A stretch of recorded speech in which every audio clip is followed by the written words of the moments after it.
내가 누려왔던 모든 것들이 당연한 것 아니라 은혜였소.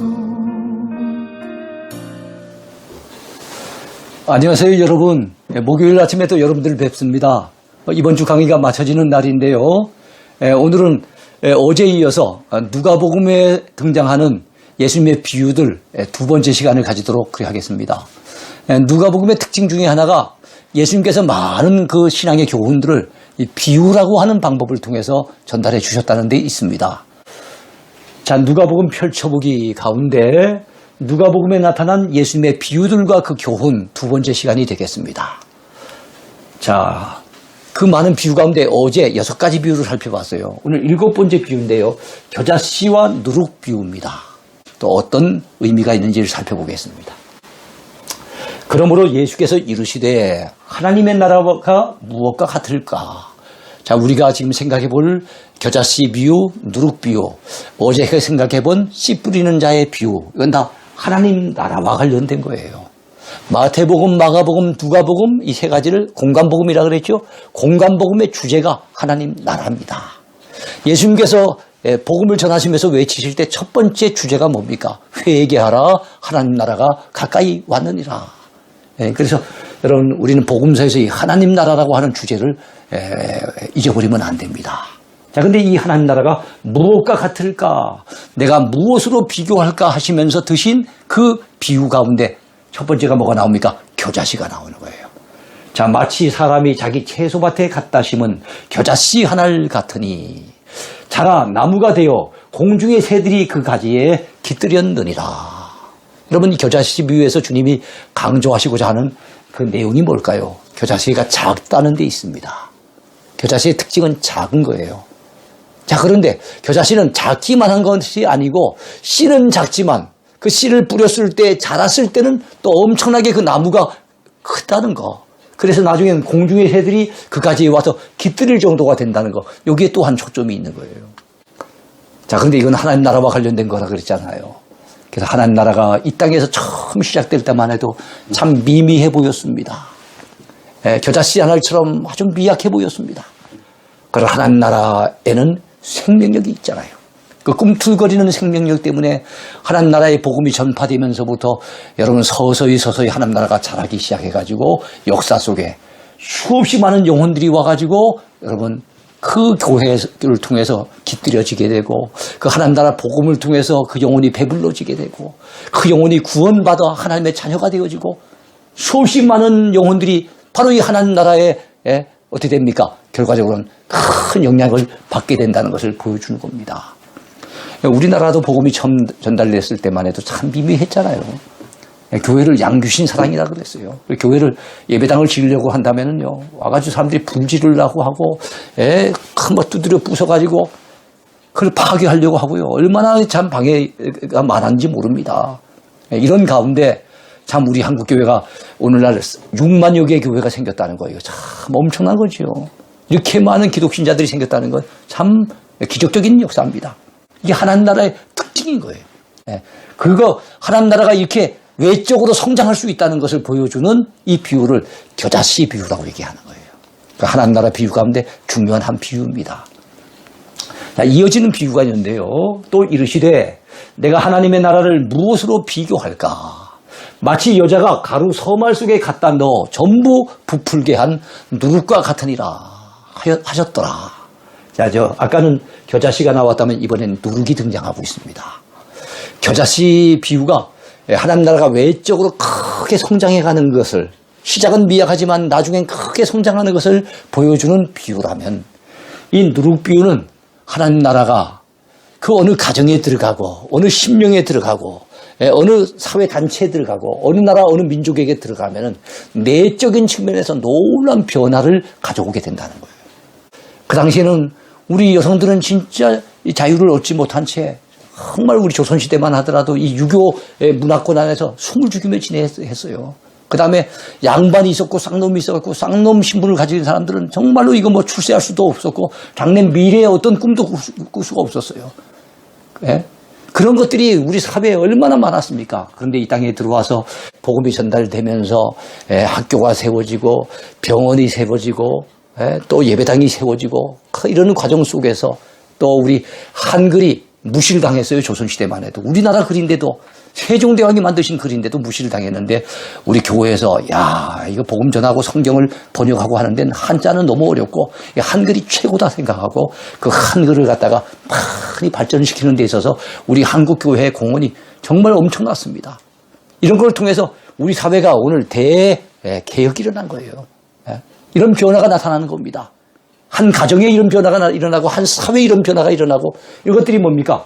바로 가루 소말 속에 누룩을 좀 집어넣는데 누룩의 그 양은 보면 얼마 안 되는 것 같아요. 근데 누룩이 들어갔다 하면 그 가루 소말이 완전히 부풀어 올라가지고 그래서 그걸 반죽해가지고 결국에는 빵을 해먹고 하지 않습니까? 그래서 누룩이라고 하는 것은 작은 존재지만 겨자씨도 작잖아요. 그런데 외적으로 큰 성장을 이루는 것처럼 누룩도 작지만은 그 누룩이 들어가는 곳에 가루 소말이 완전히 변화를 가져오듯이 내적인 변화가 일어나듯이 바로 복음이 전달되고 하나님 나라가 시작되는 그곳에는 이런 놀라운 변화가 있을 것을 주님이 예고하신 비유가 바로 누룩 비유입니다. 하나님 나라와 관련된 비유인 거예요. 여러분의 가정에도 그런 변화가 있기를 바랍니다. 여러분의 삶의 곳곳에서 이런 변화를 일으킬 수 있게 되기를 바랍니다. 자, 하나님 나라의 외적 성장과 내적 변화를 강조하신 비유라는 거 꼭 기억하시기 바랍니다. 자, 8번째 주제인데요. 혼인잔치집 자리에 대한 비유입니다. 14장에 등장하고 있어요. 청함을 받은 사람들이 높은 자리 택함을 보시고 그들에게 비유로 말씀하여 이르시되 자, 잔치집에 초청을 받았어요. 근데 자리가 쭉 놓여져 있습니다. 그럼 사람들이 거기에서 좀 말단 자리, 저 끝자리에 가서 앉는 사람들은 잘 없고 다 높은 자리, 중요한 자리에 가서 턱 앉는다는 거예요. 자, 그런데 내가 누구에게나 혼인잔치에 청함을 받았을 때 높은 자리에 앉지 말라. 그렇지 않으면 너보다 더 높은 사람이 청함을 받은 경우에 너와 그를 청한 자가 오히려 너더러 이 사람에게 자리를 내주라 하리니 찾아와갖고 아이 죄송합니다만 이 높으신 분이 왔는데 좀 자리를 비켜주셨으면 좋겠습니다. 그러면 거기 앉았다가 또 자리를 옮겨야 되는 거예요. 또 높은 자가 또 오면 또 옮겨야 되는 거예요. 그러면 나중에 보면 저 끝에 가서 앉을 수 있잖아요. 그러니까 애당초 그렇게 하지 말라는 거예요. 주님이 말씀하시기를 그럼 어떻게 해야 될까요? 그때 내가 부끄러워 끝자리로 가게 되리라. 청함을 받았을 때 차라리 가서 끝자리에 앉아라. 그러면 너를 청한 자가 와서 너더러 벗이여 올라앉으라 하리니 그때야 함께 앉은 모든 사람 앞에서 영광이 있으리라. 저 끝자리에 앉으려 아이고 어떻게 이 자리에 앉아 계십니까? 저리로 가시죠 하고 그 좋은 자리 높은 자리로 안내하도록. 그러면 오히려 영광을 받을 것인데 마음이 교만해가지고 큰 높은 자리에 가서 떡 앉아있으면 나중에 부끄러움을 당한다는 거예요.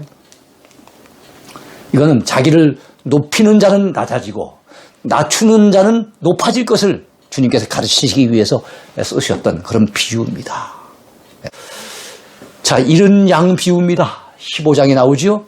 또 이른 드라크마 비유, 이른 아들, 즉 탕자의 비유, 15장에 잃어버린 것에 대한 3가지 비유가 나와요. 예수께서 그들에게 이 비유로 이르시되 너희 중에 어떤 사람이 양 100마리가 있는데 그 중에 하나를 잃으면 99마리를 들에 두고 그 잃은 것을 찾아내기까지 찾아다니지 아니하겠느냐. 또 찾아낸 적 즐거워 어깨 메고 집에 와서 그 벗과 이웃을 불러 모으고 말하되 나와 함께 즐기자. 나의 잃은 양을 찾았노라 하리라. 내가 너희에게 이르노니 이와 같이 죄인 한 사람이 회개하면 하늘에서는 회개할 것 없는 의인 99으로 말미암아 기뻐하는 것보다 더하리라. 우리 하나님은 이미 예수 믿고 구원받아 저 천국에 와 있는 99사람보다 아직까지 믿지 아니하지만 때가 되어짐에 회개하고 하나님 품에 돌아오는 그 한 영혼을 그렇게 기뻐하신다는 거예요.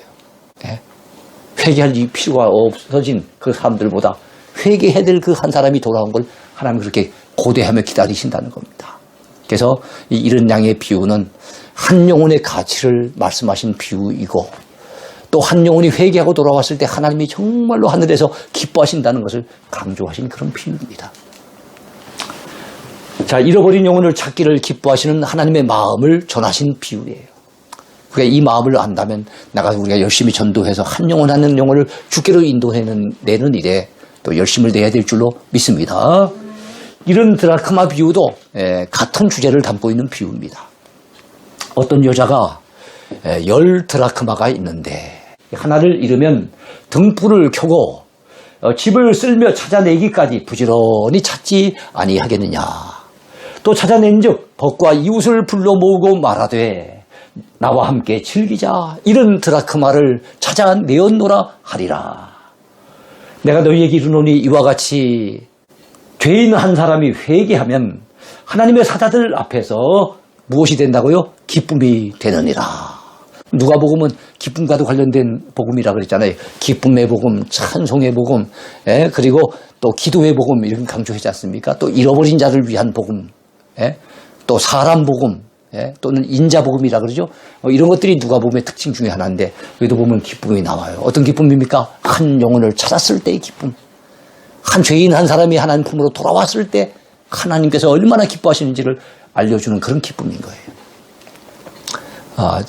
잃어버린 영혼을 찾고자 하시는 하나님의 마음을 잘 주님께서 친히 전해주신 비유예요. 자, 이런 아들의 비유입니다. 이걸 보통 탕자의 비유라고 얘기하죠. 100마리 가운데 양 1마리, 10 드라크마 가운데 1 드라크마 잃어버렸었는데 이번에는 2 아들 가운데 1 아들을 잃어버린 거예요. 이 아버지가. 그 아버지가 바로 하나님을 상징합니다. 자, 방탕한 아들이라 그래서 탕자라고 그래요. 15장에 그 비유가 역시 나옵니다. 또 이르시되 어떤 사람에게 2 아들이 있는데 그 둘째가 아버지에게 말하되 아버지여 재산 중에서 내게 돌아올 분깃을 내게 주소서 하는지라. 돌아올 분깃. 아버지 돌아가시면 남겨줄 그 유산 있잖아요. 그 가운데 내 몫이 있다면 내게 좀 주세요. 미리 좀 주세요. 나중에 주실 생각하지 말고 미리 좀 주세요. 내가 저 먼 나라에 가서 내가 좀 사업을 좀 펼쳐야 되겠습니다. 이거예요. 자, 아버지가 그 살림을 각각 나눠 주었더니 그거 며칠이 안 돼요. 둘째 아들이 재물을 다 모아가지고 떠나는 겁니다. 그 재산 받은 지 며칠이 안 됐는데 아버지 입장에는 얼마나 서운했겠습니까? 이게 자식들인가 봐요. 자, 이 먼 나라에 가 거기서 뭐 합니까? 허랑방탕하여 그 재산을 뭐 합니까? 예전 성경에는 허비했다 그랬는데 이번 성경에는 지금 낭비하더니 낭비하더니 자, 먼 나라 허랑방탕 낭비 이게 다 죄인들의 특성이에요. 죄가 뭡니까? 하나님을 멀리 떠난 게 죄의 근본이에요. 본질입니다. 하나님을 떠나면 허랑방탕하게 돼 있어요. 자기 인생 낭비합니다. 시간도 낭비하고 물질도 낭비하고 인생을 갖다 다 날려버리는 거예요. 다 없앤 후 그 나라에 크게 흉년이 들어 그가 비로소 궁핍한지라. 그래 하나님을 떠나면 결국에는 흉년 만납니다. 결국에는 궁핍해집니다. 영적으로 물적으로 결국에는 궁핍해지게 돼요. 한계에 부딪히게 됩니다. 그러면 그제서야 겨우 아버지 집이 생각나는 거예요. 아버지 품이 그리워지는 거예요. 그렇게라도 해서 아버지로 품으로 돌아온다는 것은 참 은혜지요. 그래서 많은 사람들이 평소에는 하나님의 은혜를 놓쳐버리고 하나님께로부터 멀리 가 있다가 뭐 어려움을 만나고 고난을 만나고 질병에 걸리고 가난한 상황을 만나고 사업에 실패를 당하고 이러면서 뒤늦게야 하나님을 다시 찾고 주의 품으로 돌아온 사람들 많이 봤습니다. 그런 이들에겐 고난이 유익이고 고난이 축복인 거지요. 만약 그런 고난이 없었다면 영영 안 들어왔을 수도 있을 것 아니겠습니까? 이에 일어나서 자, 흉년을 만나고 궁핍해지니까 이에 일어나서 아버지께로 돌아가는 거예요. 아버지께로 돌아가는 것. 히브리어로 치다면 슈브, 돌아가다. 이게 회개입니다. 회개는 낙함, 슬퍼하다, 슈브, 돌아가다. 자기 죄 때문에 가슴 치며 슬퍼하며 하나님 품으로 돌아가는 게 회개인 겁니다. 자, 아직도 거리가 먼데 아버지가 그를 보고 측은히 여겨. 참, 어떻게 보면 측은히 여기는 이유는 없어요. 재산 다 탕진해버리고 거짓골이 되어 돌아왔으니 어떤 부끄러운 자식입니다. 불효막심한 자식이죠. 근데도 측은히 여겨요. 왜요? 내 아들이니까. 아무리 못났어도 내 아들이잖아요. 아무리 죄를 많이 지어도 하나님 입장에서는 하나님의 자녀들이잖아요. 그러니까 하나님께서는 정말로 회개하고 돌아오는 이런 죄인들을 왜 그동안에 나를 멀리 떠났느냐 추궁하시거나 그동안 지은 죄에 대해서 지적하시는 것이 아니라 친히 여기시면서 맞아주시고 품에 안아주시는 분이 우리 하나님 아버지인 거예요.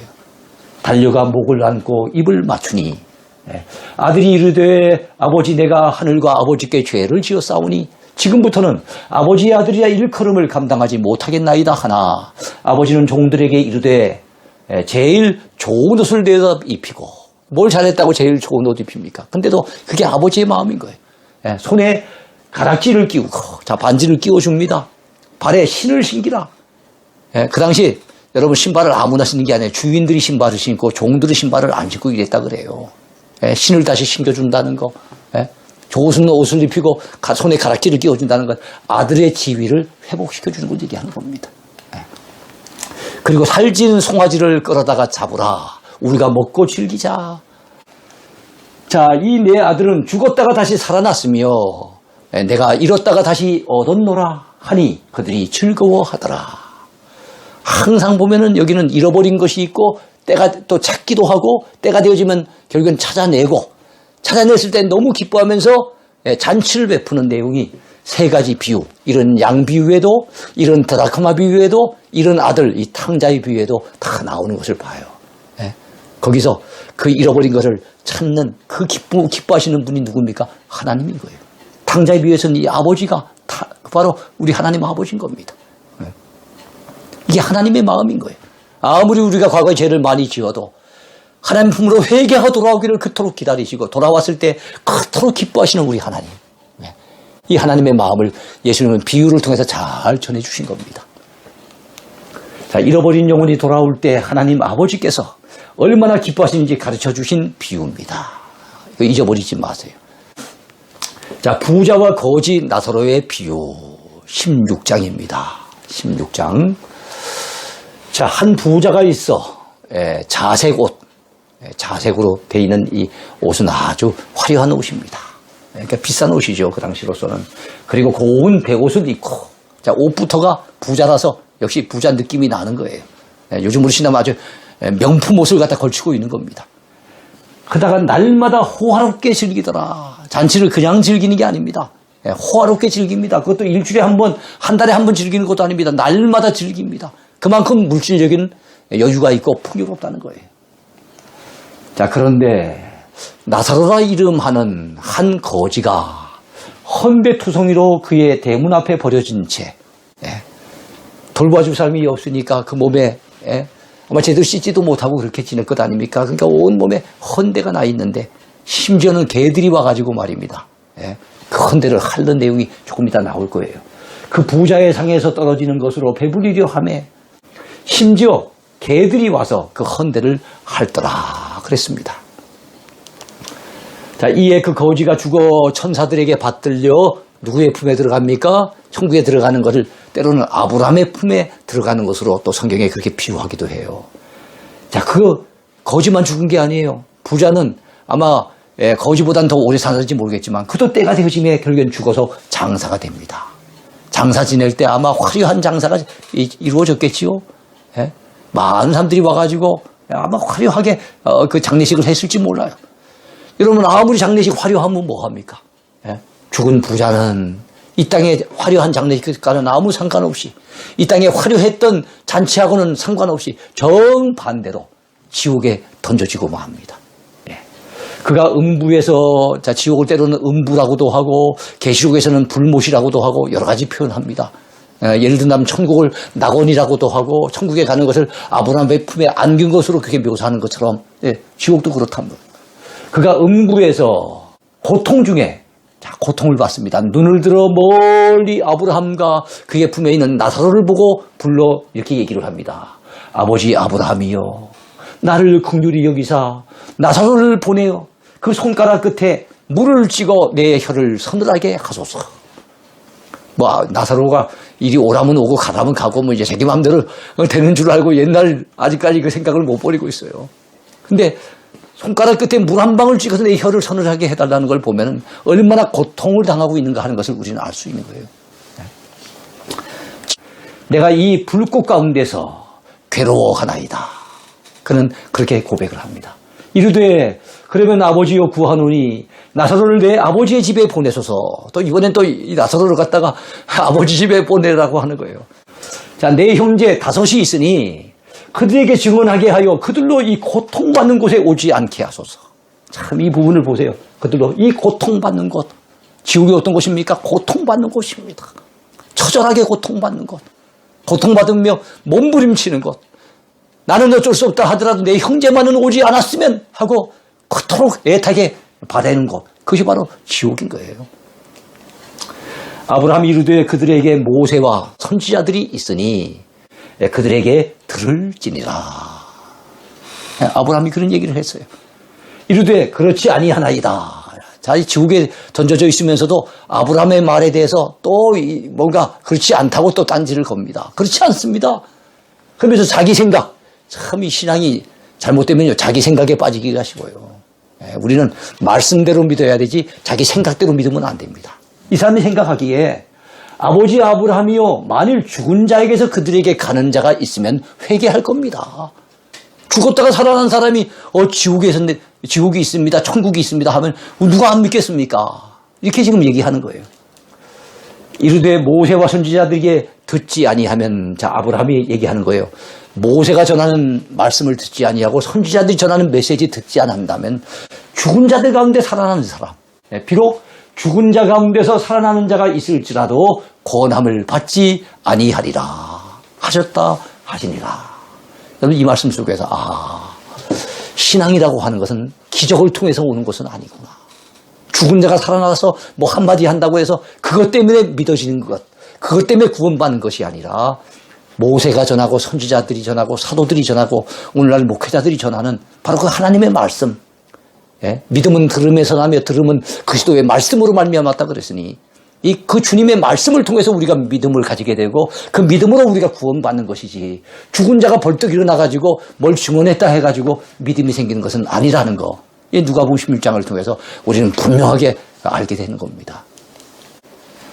자, 불의한 재판관과 과부의 비유 18장에 나오는데요. 이 비유는 어떤 의미를 지닌 비유일까요? 예수께서 그들에게 항상 기도하고 자 기도하되 항상 기도하라는 거예요. 그러면서 빨리 응답이 없다고 해가지고 낙심하지 말라는 거예요.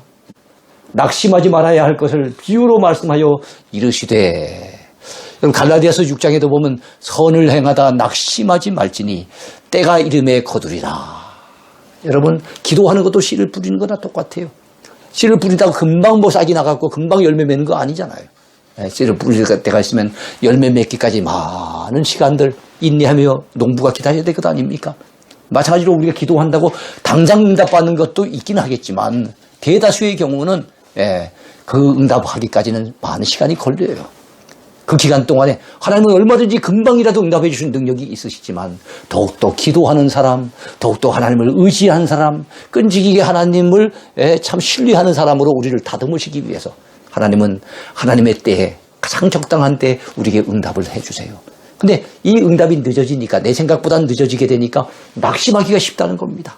그래서 기도하되 낙심하지 말아야 될 것을 이 비유를 통해서 우리 주님이 전해주신 거예요.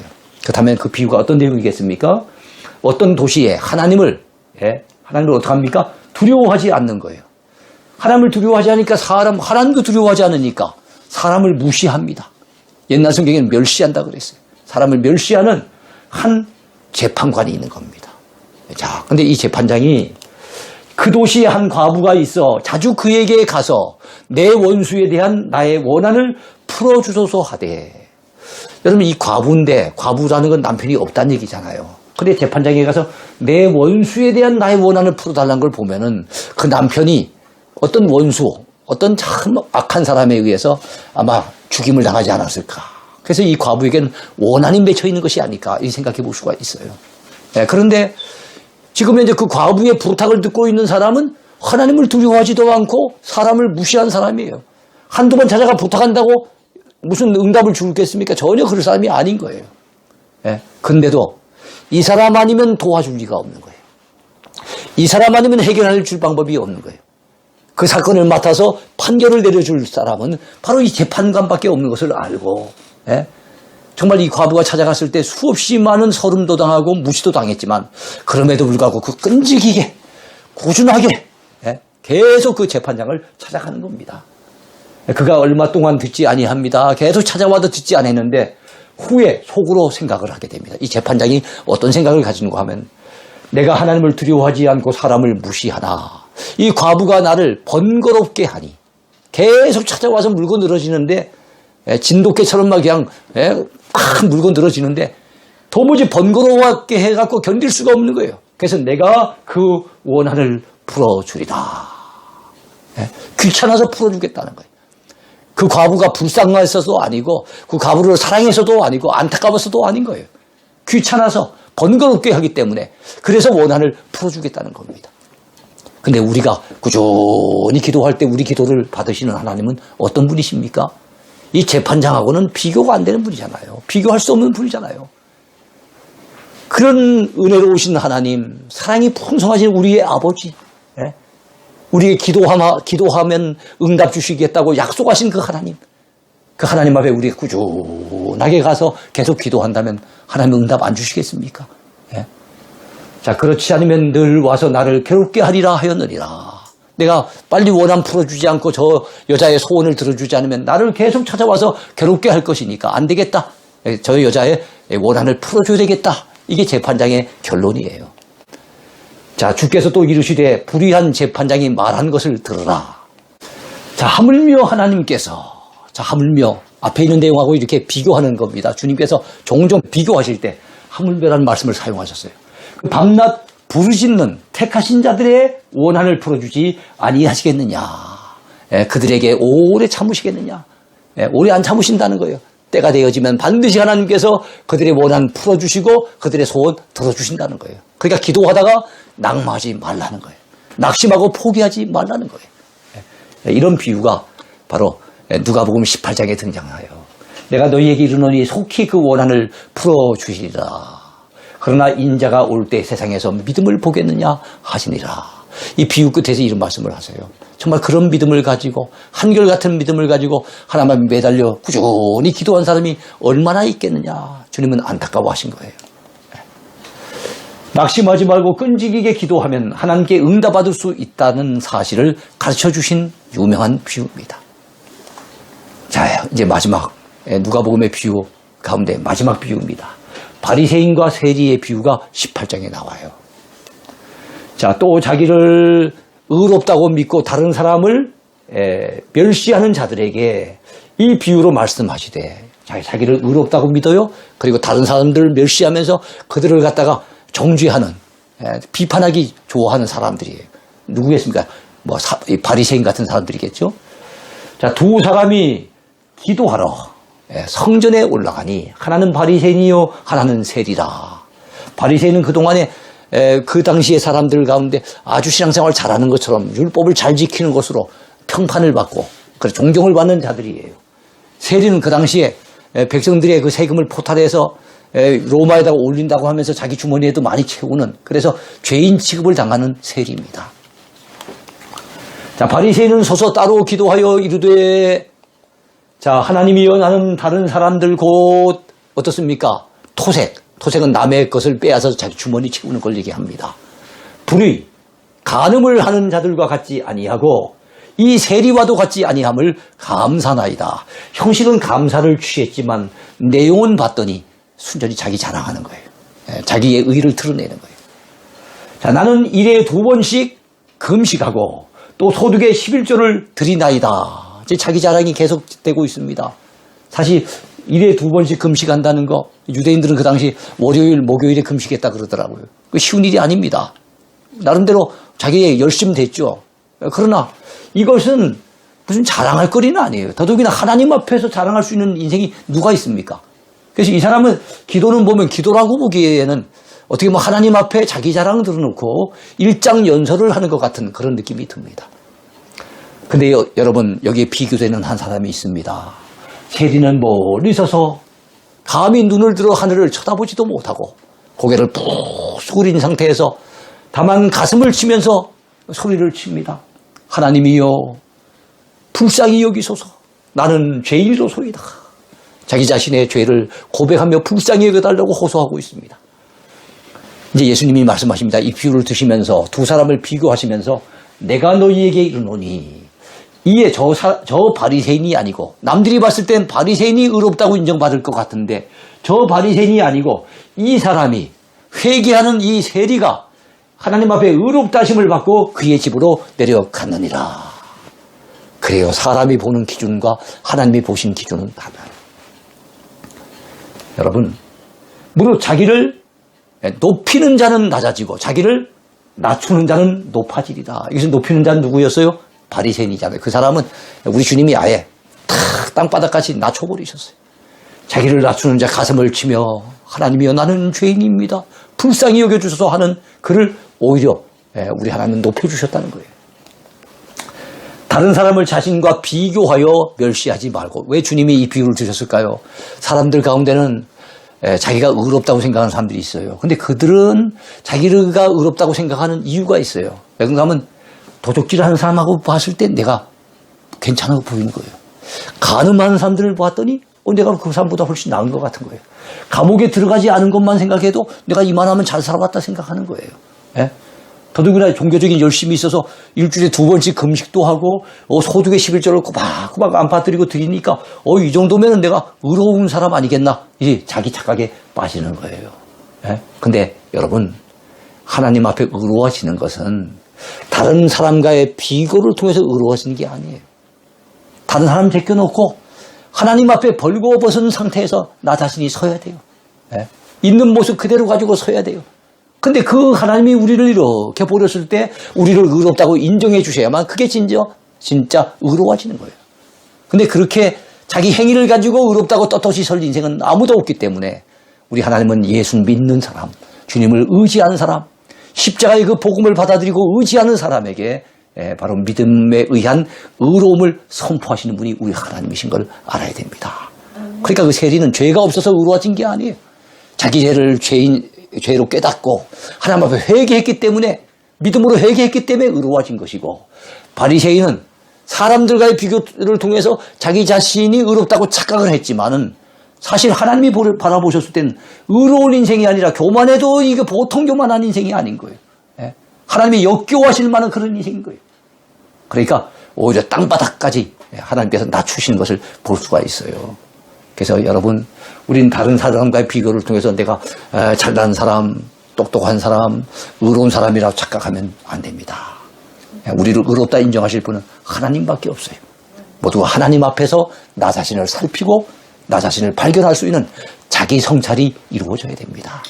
이걸 가르쳐주는 비유가 누가복음 18장에 나와 있는 바리새인과 세리의 비유인 겁니다. 하나님 앞에서 자신의 허물을 발견할 줄 아는 진정한 자기 성찰, 이 성찰을 가르쳐주신 주님의 비유가 조금 전에 설명드렸던 바리새인과 세리의 비유입니다. 여기까지 우리가 누가복음에 나와 있는 여러 가지 비유를 살펴보았어요. 그래요. 특별히 맨 끝에 비유가 더 마음에 와닿는 것 같습니다. 우리 자신을 한번 살펴봅시다. 우리는 하나님의 은혜로 사는 인생들이죠. 우리의 행위대로 갚으신다면 하나님 앞에 설 수 있는 인생 누가 있겠습니까? 부끄러워 고개 들 수 없는 죄인들일 뿐입니다. 다만 원님 덕에 나발분다고 우리 주님 덕분에 십자가의 그 은혜로 하나님의 손전한 그 은혜로 말미암아 우리는 하나님 앞에 감히 설 수 있는 인생이 되어졌으니 우리는 항상 하나님 앞에서 우리 자신을 돌아보며 우리의 허물을 발견하고 우리의 못나고 부족한 것들을 깨닫고 가슴을 치며 회개할 줄 아는, 그래서 오히려 주님 앞에 의롭다고 인정을 받는, 오히려 우리를 낮춤으로 오히려 하나님이 높여주시는 그런 인생이 돼야 될 줄로 믿습니다. 이런 은혜가 저와 여러분 모두에게 있게 되기를 축복합니다. 감사합니다.